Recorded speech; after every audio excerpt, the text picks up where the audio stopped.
खुशी हम लोग यहाँ पे नाच रहे थे, दोस्त थे यहाँ पे, सब तैयार हो रही थी, यहाँ से हम खुशी खुशी निकले।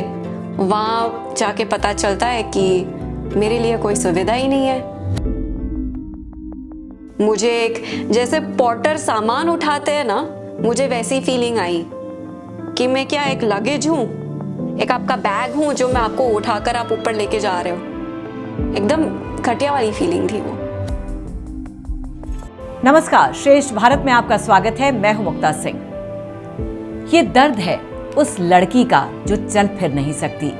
व्हीलचेयर ही उसकी जिंदगी का सबसे बड़ा सहारा है, लेकिन जिंदगी की सबसे बड़ी खुशी वाले दिन विराली मोदी को सबसे बड़ा झटका लगा। विराली को उस दिन अपनी जिंदगी बोझ लग रही थी। मौका था निराली की शादी का।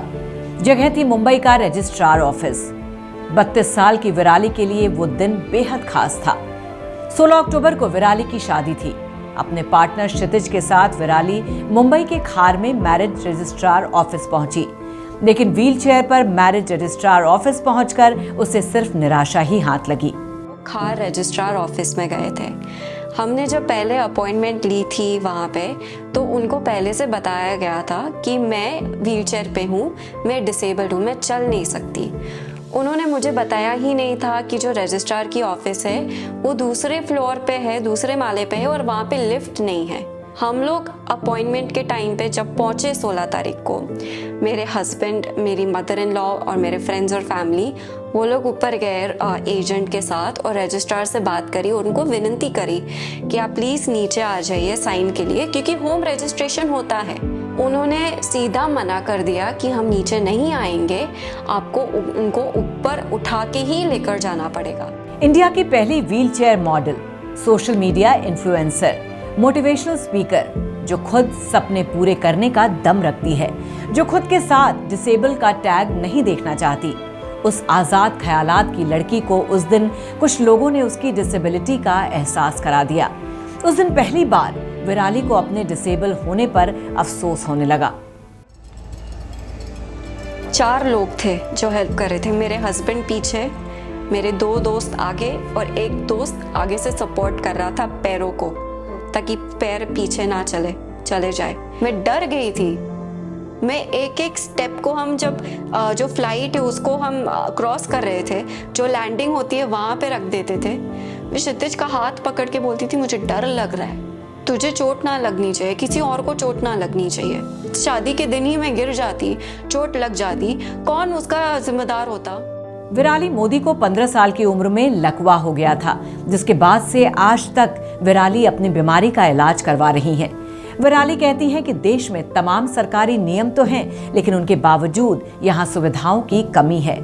विकलांग लोगों के लिए कोई सोचना ही नहीं चाहता। विराली इससे पहले विकलांग लोगों के लिए सुरक्षित ट्रेन यात्रा को लेकर भी अभियान चला चुकी हैं।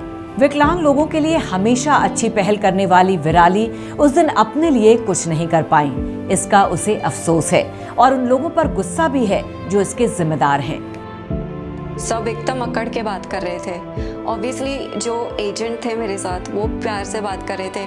उनको भी पता था कि ये गलत है, ये नहीं होना चाहिए था, लेकिन वो भी मजबूर थे।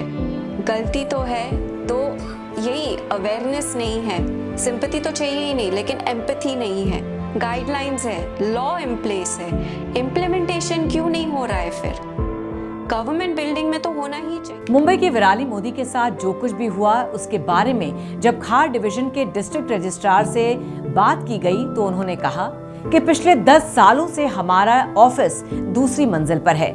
हर किसी को विकलांग लोगों के हिसाब से प्राथमिकता के आधार पर जरूरत पड़ने पर नीचे जाकर सेवाएं देने के निर्देश दिए गए हैं। ऐसे मामलों में कई बार हम घर जाकर भी सेवा देते हैं। दुर्भाग्यवश इस मामले में निवेदन किए जाने के बाद भी संबंधित कर्मचारी नीचे नहीं गए। जो हुआ वो बेहद दुखद है और हमें इसके लिए खेद है। हम इस मामले में कार्रवाई कर रहे हैं। ये पूरी तरह उपेक्षा का मामला है। विराली ने अपना अनुभव सोशल मीडिया पर शेयर किया। इसके बाद महाराष्ट्र के उप मुख्यमंत्री देवेंद्र फडणवीस ने भी खेद जताते हुए विराली से माफी मांगी। फडणवीस ने विराली मोदी को उचित कार्रवाई का आश्वासन भी दिया है। साथ ही देवेंद्र फडणवीस ने विराली को उनके भविष्य के लिए शुभकामनाएं भी दी। अभी इंडिया में क्या 1.2% सिटीजन्स व्हीलचेयर पे है या डिसेबल्ड है तो वो कहाँ जाएंगे? अभी तो 2023 हो चुका, ये 2011 कंसेंसस की बात कर रही हूँ। 2023 में तो ये नंबर डबल हो चुका होगा। तो आप करो काम, लेकिन प्लीज़ इम्प्लीमेंट करो उसको। ये मत वेट करो कि ताकि हम लोग और आवाज़ बढ़ाए और प्रॉब्लम्स हो जाए क्रिएट। नहीं, आप अभी से काम करिए प्लीज़। यही विनती है, यही रिक्वेस्ट है। तो सुना आपने, विराली के अंदर गुस्सा है उन लोगों के खिलाफ जो विकलांग लोगों के लिए बने नियम और कानून का पालन नहीं करते, जबकि केंद्र सरकार की सामाजिक न्याय मंत्रालय के तहत विकलांग व्यक्तियों के लिए सशक्तिकरण विभाग के तहत साल 2015 में सुगम्य भारत अभियान शुरू हुआ, जिसका उद्देश्य विकलांग लोगों के लिए सार्वजनिक जगहों पर रैंप, गलियारे, इमरजेंसी सिचुएशन में आसानी से निकल पाने की सुविधा और सुलभ शौचालय, पार्क जैसी अनेक सुविधाएं प्रदान करना है। ये अभियान सरकारी दफ्तरों में खासतौर पर लागू करने और विकलांग लोगों को सुविधाएं दिए जाने को लेकर भी चलाया गया था। इसके अलावा विकलांग लोगों के प्रति सार्वजनिक जागरूकता बढ़ाना भी इसी अभियान का हिस्सा है। मगर अफसोस, दूसरी सरकारी योजनाओं की तरह ये अभियान भी सरकारी फाइलों में ही बंद नजर आता है। सरकार को इस पर काम करने की जरूरत है ताकि फिर किसी विराली को निराशा का सामना न करना पड़े। देश और दुनिया की बाकी खबरों के लिए आप देखते रहिए श्रेष्ठ भारत। और जाते जाते एक और गुड न्यूज आपको बता देते हैं कि श्रेष्ठ भारत परिवार का एक और नया चैनल श्रेष्ठ उत्तराखंड आपके बीच आने जा रहा है।